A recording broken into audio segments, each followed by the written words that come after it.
আমরা প্রথম ক্লাসে আলোচনা করব নাম্বার সিস্টেম বা সংখ্যা পদ্ধতি সম্পর্কে। তো আমরা সবার আগে শিখব নাম্বার সিস্টেম বা সংখ্যা পদ্ধতি কাকে বলে।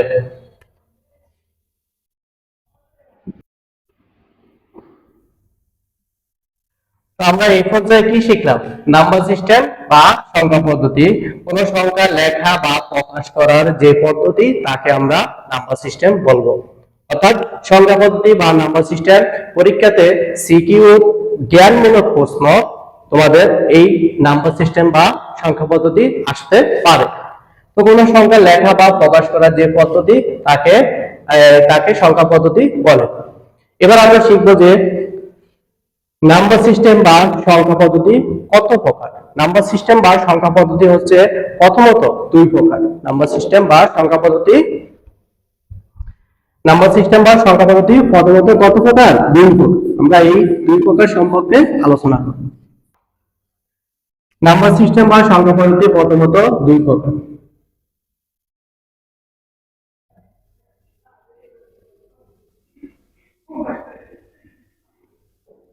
পজিশনাল সংখ্যা নন পজিশনাল সংখ্যা।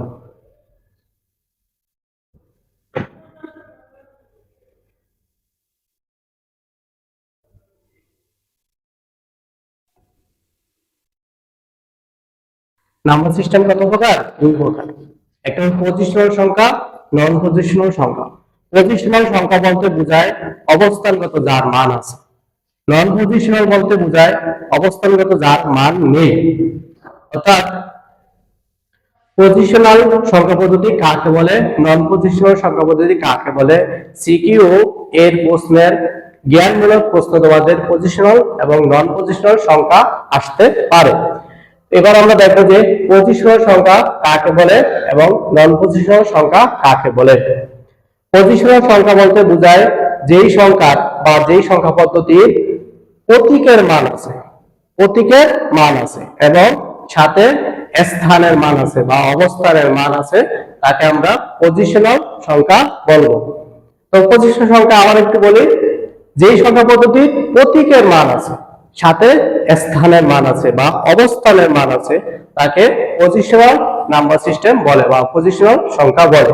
একটা এক্সাম্পল দেখি পজিশনাল নাম্বার সিস্টেমের একটা এক্সাম্পল। যেমন এখানে আমি 2 লিখলাম, এই 2 একই প্রতীক, আবার এখানে দেখলাম তিনটা প্রতীক একই। কয়টা প্রতীক? তিনটা সংখ্যা একই লেখা। এটা এককের ঘরে আছে, এজন্য এটা হচ্ছে গিয়া 2। এটা দশকের ঘরে আছে, এটা হচ্ছে গিয়া 20।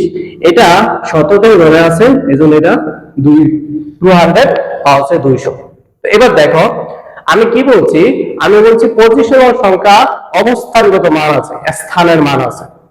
তো পজিশনাল সংখ্যা হচ্ছে যেই সংখ্যা, এখানে তিনটা প্রতীক কিন্তু একই, তিনটা প্রতীক কি একই।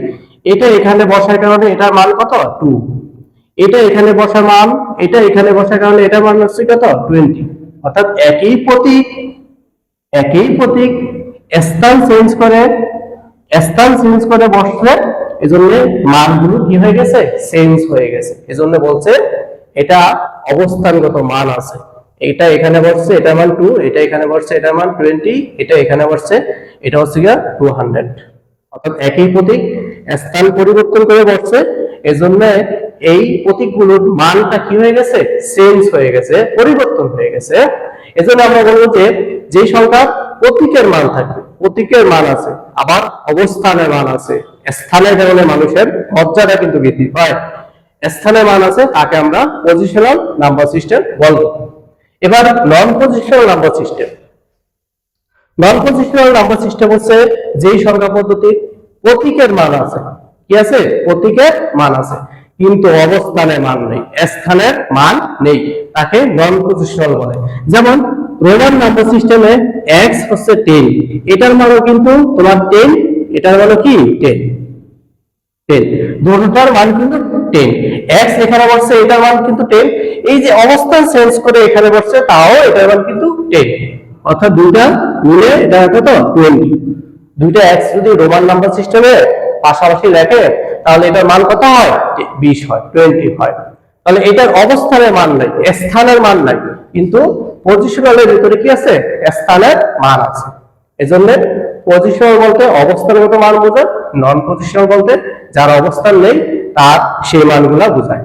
তো নন পজিশনাল সম্পর্কে আর এখানে আলোচনা করা হয় নাই, এখন শুধু পজিশনাল সংখ্যা পদ্ধতি সম্পর্কেই আলোচনা করা হয়েছে।